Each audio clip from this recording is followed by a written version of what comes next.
5 signs na may paparating na blessings. Number 1, may pinagdadaanan kang matinding pagsubok ngayon na hindi mo makontrol ang mga pangyayari. Sunod-sunod ang trials na hindi mo maisip kung ano ang solusyon.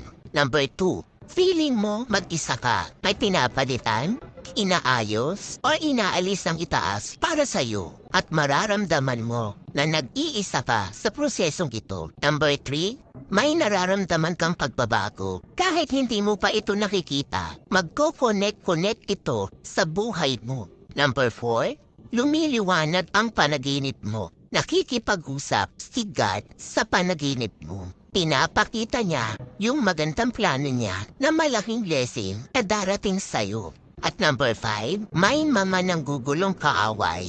Yung mga kalaban mong walang ginawa, kundi guluhin ka. Kasi alam nila na may malaking plano ang Diyos para sa'yo. Huwag kang magpapatinag sa ganitong discouragement. Kumapit ka sa faith mo. I-maintain mo ang positive mindset at pagiging grateful mo sa kabila ng mga nangyayari sa buhay mo. Sa huli, makikita mo kung ano ang tunay na plano para sa iyo. Your breakdown is your breakthrough.